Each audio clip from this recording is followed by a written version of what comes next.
आपको बार बार आगाह किया जा रहा है।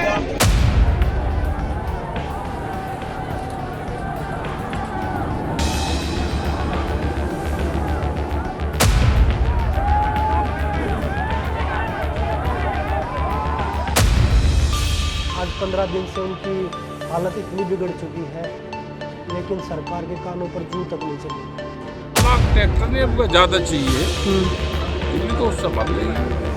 दिल्ली जब भी घिरेगी वो केएमपी से घिरेगी। उसकी मोर्चेबंदी जब भी दिल्ली की होगी, जो केएमपी बना हुआ है उसके नीचे पुल है क्रॉस होने के, वहाँ से दिल्ली घिरेगी। दिल्ली अंदर से भी नहीं घिरेगी। किसान कह रहे हैं दिल्ली चलो, पर लगता है प्रशासन कह रहा है दिल्ली नहीं हरियाणा तक ही ठहरो।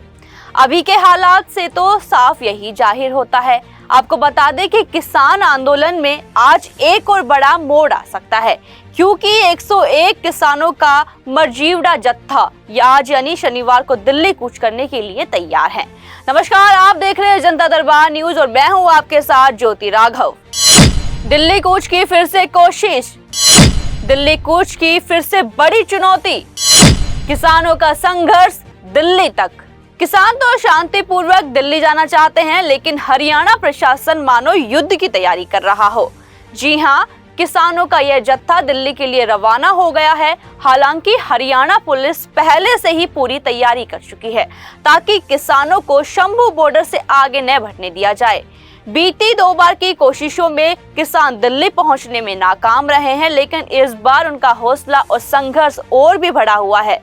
तो वहीं उधर जिंद के खनौरी बॉर्डर पर किसान नेता जगजीत सिंह डल्लेवाला का अनशन लगातार जारी है और उनकी तबीयत अब और भी खराब हो रही है।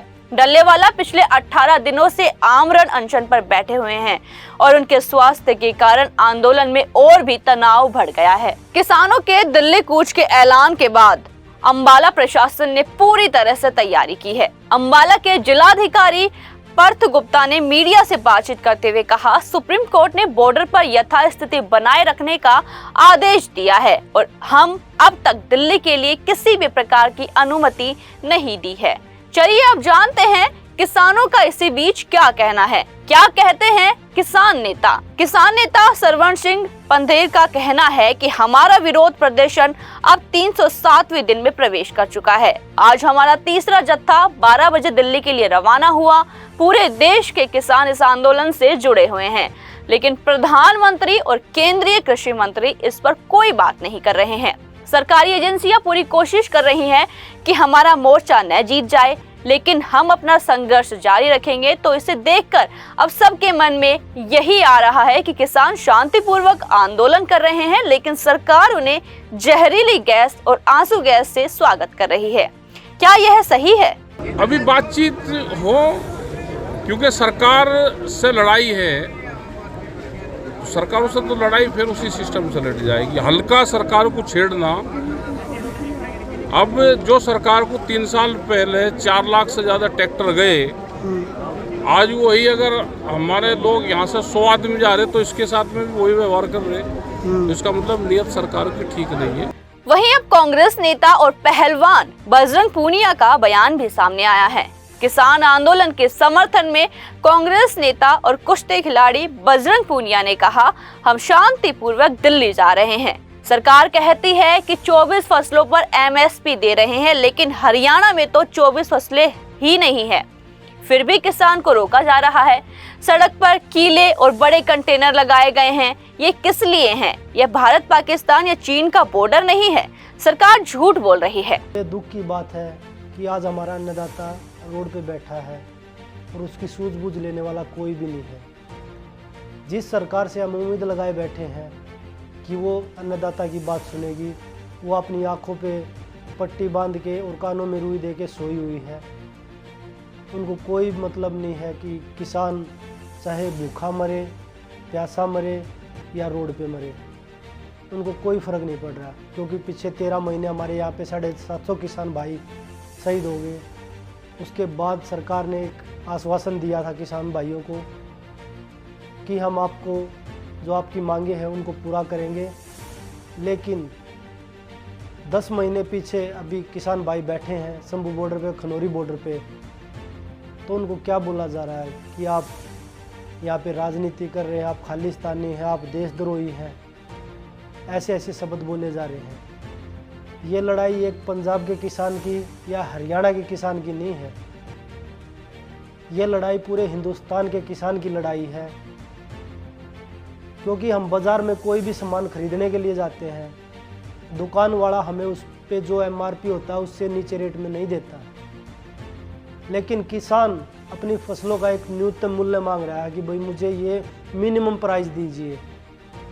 उसके बाद किसान को क्या मिल रहा है? आंसू गैस के गोले, आंखों में जहरीली गैसें, वाटर टैंक के फुहारे, क्या क्या चीज़ें, इतने बड़े बड़े कीले पत्थर, पता नहीं क्या क्या चीज़ों से किसान जूझ रहा आज। वहीं शंभू बॉर्डर पर सुरक्षा इंतजाम और भी कड़े कर दिए गए हैं। सीमेंटेड बैरिकेडिंग के ऊपर जाली और अब शील्ड भी लगाई गई है ताकि किसान ऊपर चढ़कर सीमा पार न कर सके। हरियाणा सरकार पहले ही साफ कर चुकी है कि जब तक दिल्ली जाने की अनुमति नहीं मिलती किसी को भी आगे नहीं बढ़ने दिया जाएगा। किसान सरकार से MSP चाहते हैं, लेकिन उन्हें हरियाणा पुलिस और बैरिकेड से मिलने को मिल रहा है। किसान सरकार से MSP की मांग कर रहे हैं और सरकार उन्हें आंसू गैस और लाठियां दे रही है। किसान दिल्ली कूच करने की फिर से कोशिश कर रहे हैं, लेकिन हरियाणा पुलिस की तैयारी भी दिल्ली की दीवार से कम नहीं है। क्या यह सही है? किसान आंदोलन का संघर्ष अब अपने 307वें दिन में प्रवेश कर चुका है और किसान नेता लगातार अपनी मांगों को लेकर सरकार से बातचीत की उम्मीद लगाए हुए हैं। सरकार द्वारा किए गए सख्त इंतजाम और किसानों के हौसले का टकराव एक और बड़े मोड़ पर पहुंच चुका है। अब देखना यह होगा कि क्या किसान दिल्ली कूच करने में सफल होंगे या फिर प्रशासन उन्हें रोकने में कामयाब होगा।